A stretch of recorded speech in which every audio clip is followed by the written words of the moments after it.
Stop. Before you scroll past this video, let me ask you something that will change the way you see the world. Do you believe being good will keep you safe? Do you believe kindness will make others loyal, that generosity will be remembered, that honesty will always be respected? If your answer is yes, you are about to face the most ruthless lie society has ever planted in your mind. But what is the truth? The world does not reward goodness. It only rewards those who know how to use goodness strategically. Machiavelli saw this clearly hundreds of years ago. He witnessed merciful kings betrayed, gentle rulers overthrown, generous men abandoned by the very people they once saved. And he wrote, "The prince not to teach you morality, but to teach you how to survive among wolves." You can continue to believe that endless kindness will somehow bring you life's rewards. But be honest with yourself. How many times have you tried to do the right thing, only to be disrespected? How many times have you stayed silent to avoid conflict, only to be looked down upon? How many times have you given everything, only to find that when you needed help, no one stood by your side? Answer me in the comments. How many times have you felt your kindness was exploited? Write it down, because this honesty will be the beginning of your transformation. Because today, you will face 8 brutal truths about kindness. And the very first truth is this: kindness does not protect you. It makes you a target. Kindness doesn't shield you, it exposes you. In a world where most people are waiting to spot weaknesses to exploit, your constant kindness is like hanging a sign around your neck. Use me, I won't fight back. People think being good earns them respect, but in reality, it only makes you predictable. And in the game of power, predictability is the easiest prey. Think back to the kindest person you've ever known. Were they truly respected? Or were they simply the one everyone called when they needed a favor? The one ready to help someone move houses, ready to pay for dinner, ready to cover a colleague's work. At first, people show gratitude, but soon, the constant help becomes expected. They no longer see your value.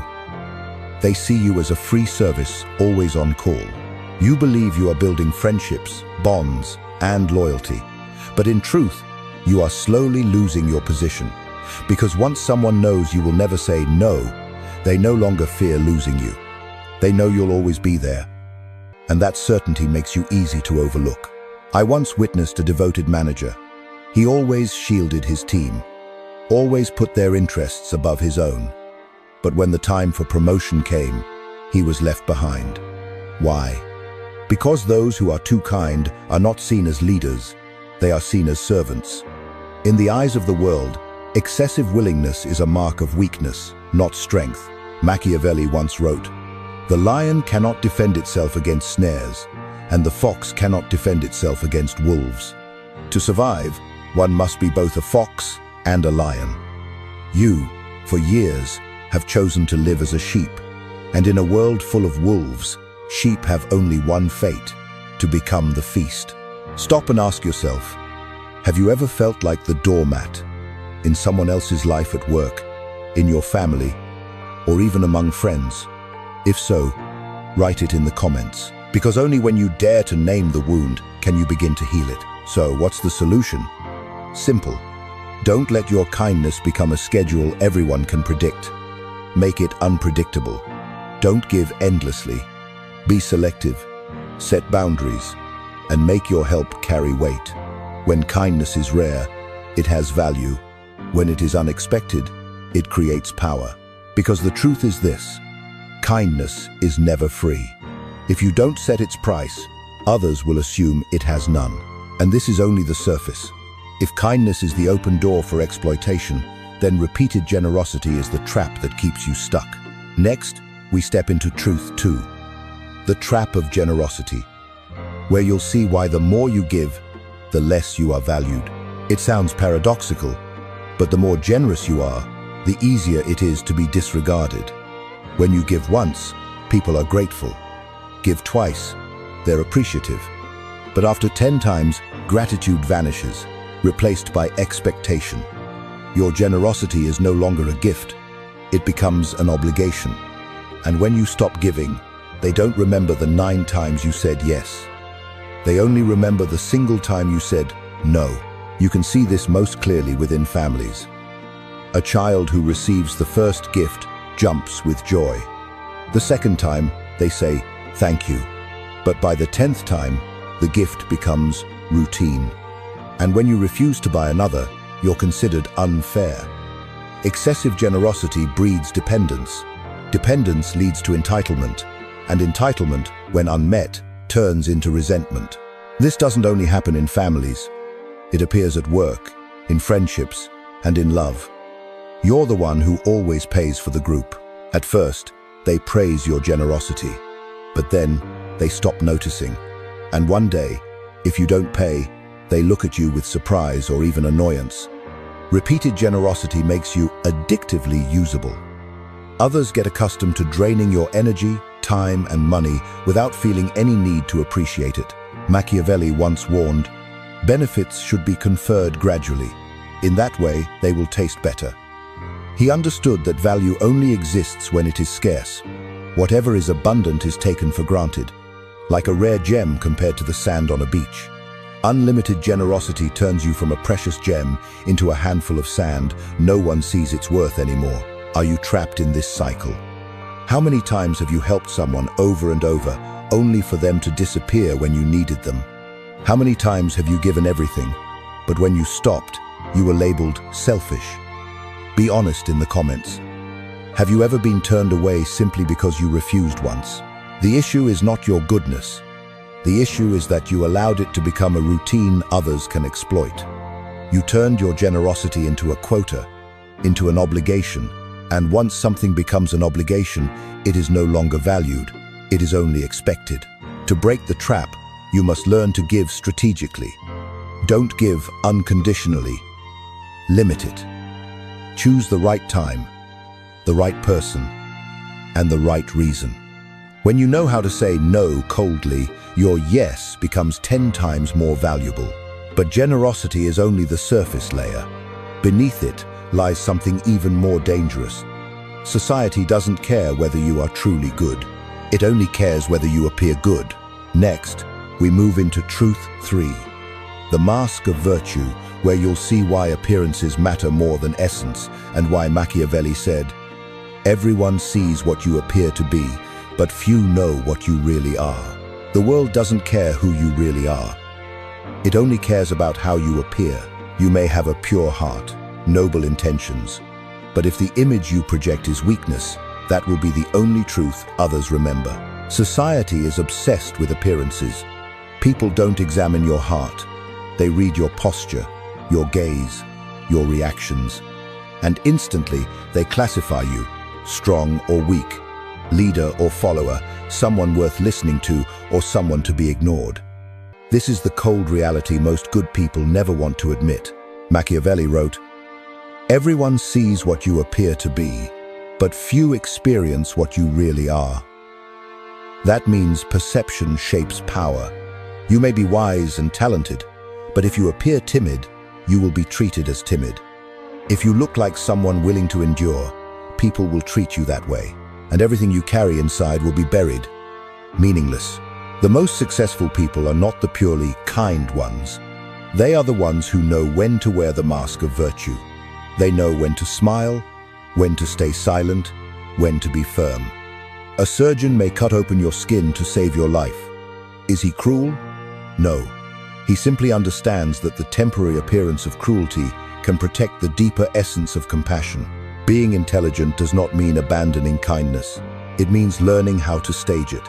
You don't have to be fake. You have to be strategic. Don't broadcast kindness 24/7. Control it. Preserve your inner sharpness. Let people understand that your gentleness has conditions, that your kindness has limits. Only then will they respect you more than if you constantly try to prove you're truly good.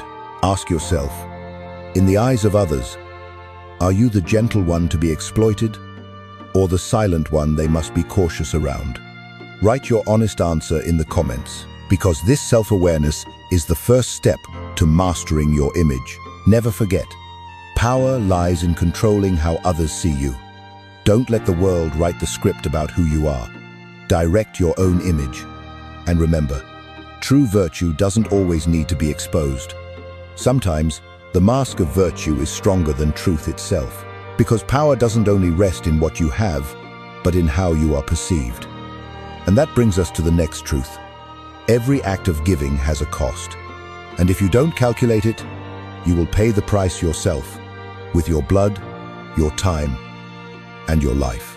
Next, we step into truth 4, the economics of power, where you'll see why your time, energy, and kindness are all finite capital, and why those who fail to protect them are quickly drained.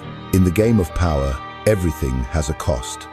Every time you say yes when you wanted to say no, you pay a price. Every minute you spend fixing someone else's problems instead of building your own life, you pay a price. Every act of unconditional kindness withdraws from your finite resources, your time, your energy, your focus, and ultimately, your willpower. The mistake of overly good people is believing that giving costs them nothing. But look at reality. You do not have infinite capital. You cannot buy more time. You cannot regenerate the energy you've already burned. When you spend it all on others, you end up borrowing from your own life, and the debt is exhaustion. Think of the safety instructions on an airplane. You are always told, put your own oxygen mask on first, then help others. Why? Because if you pass out, there's one more victim instead of one rescuer. Life works the same way. If you exhaust yourself carrying others, you don't remain their support. You become another burden. Machiavelli once said, "He who wishes to be obeyed must know how to command." You cannot command others if you do not control your own resources. The drained cannot lead. The exhausted cannot inspire. And the one who sacrifices themselves unconditionally will never keep their position. Stop and face reality. How many times have you felt anger, bitterness, even regret, just because you said yes when your heart was screaming no? How many times have you buried your own dreams just to help others reach theirs? Write it down in the comments. When was the last time you felt your resources were being exploited? You must understand, kindness cannot be a river that flows endlessly. It must be like a guarded reservoir, released only when needed and to the right people. Otherwise, you will run dry. Giving without keeping anything for yourself is not virtue, it is self-destruction. The wise know how to defend their resources. They are not afraid of being called selfish. They understand that sustainability matters more than temporary approval. They know how to be selective when to give, when to refuse, and when to disappear entirely. That awareness allows them not just to survive, but to dominate. Because power, like money, does not come from constant spending. It comes from knowing how to keep, how to invest, and how to use at the right moment. And this brings us to a deeper truth. Virtues, kindness, honesty, generosity are not meant to be distributed recklessly.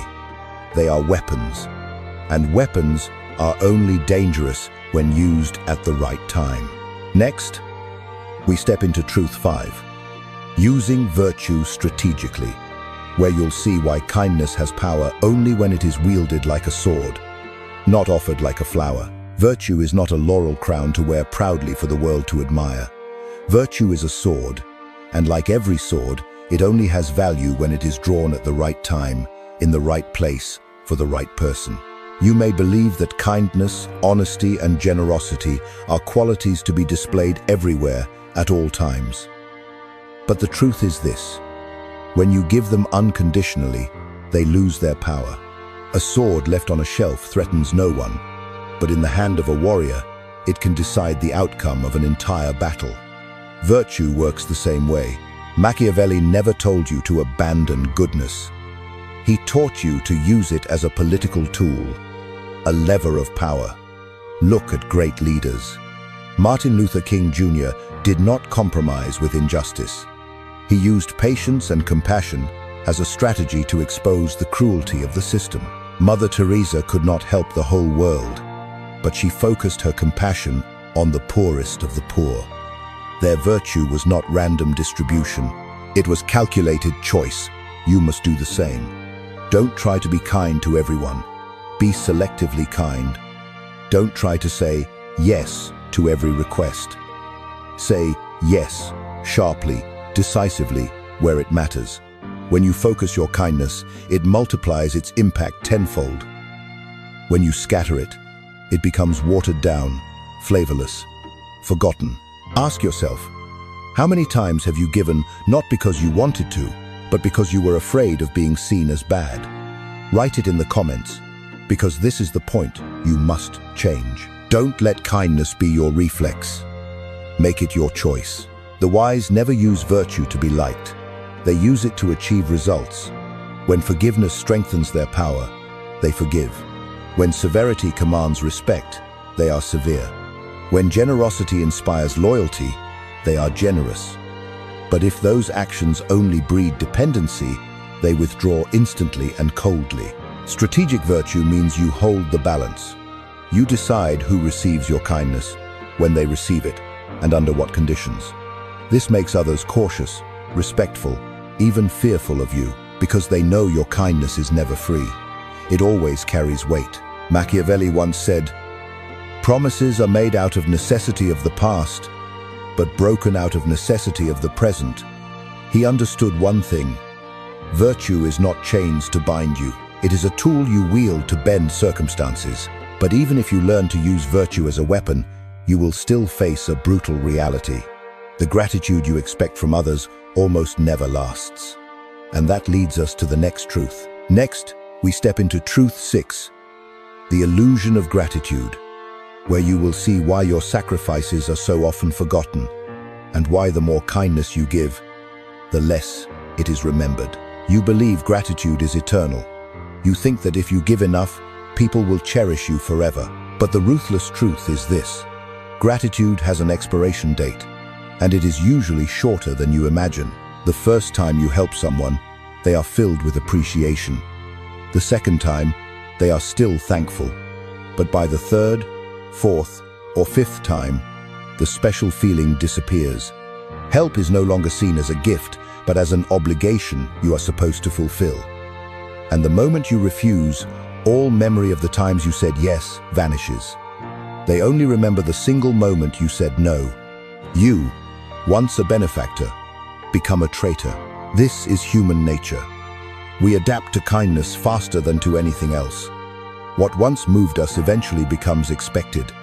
Psychology calls this hedonic adaptation. A good thing, when repeated, loses its impact, and gratitude, fragile by nature, fades away. Think of a child. The first gift lights up their eyes, but when gifts become frequent, the excitement disappears. One day, if the parents refuse, the child becomes angry, accusing them of being unfair. The same happens at work. An employee who always stays late is no longer seen as dedicated. Staying late becomes normal. And if just once he leaves on time, he is instantly labeled irresponsible.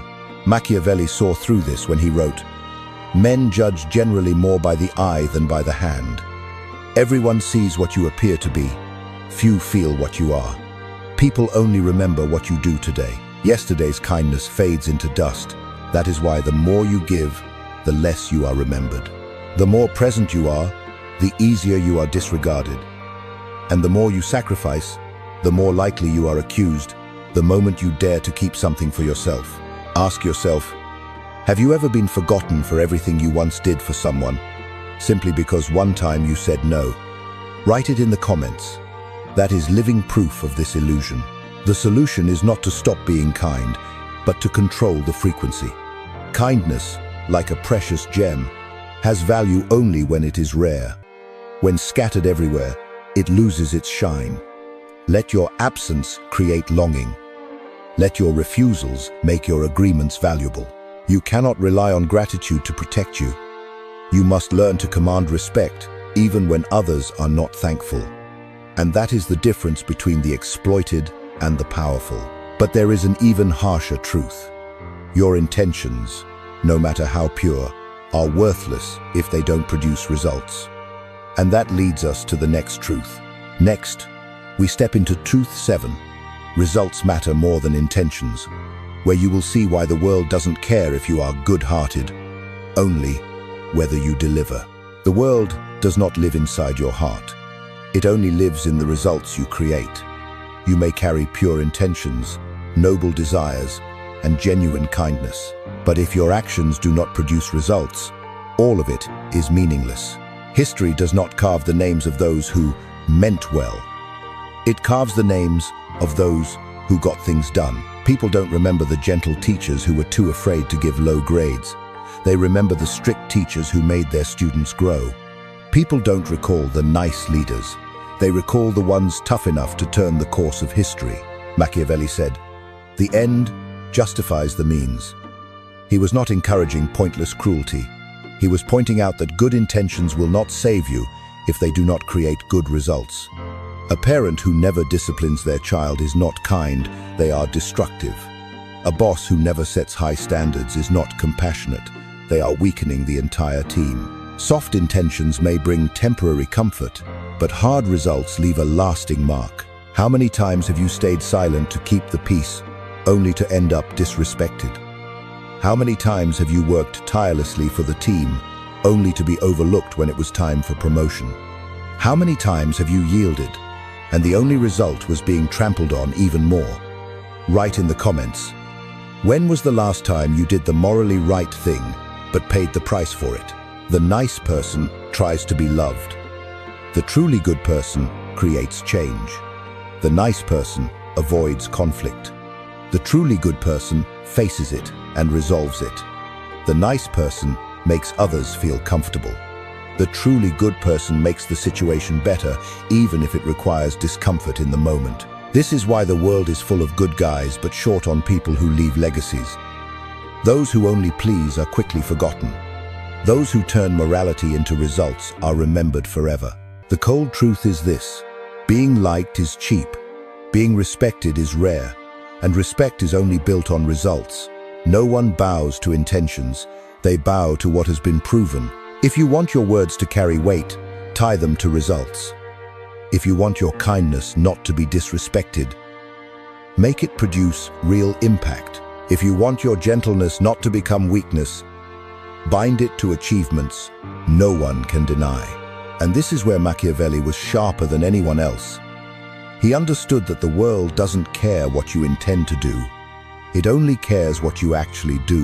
And this leads us to the final truth, the one that determines whether you remain a forgotten nice person or become someone who leaves a mark: legacy and survival.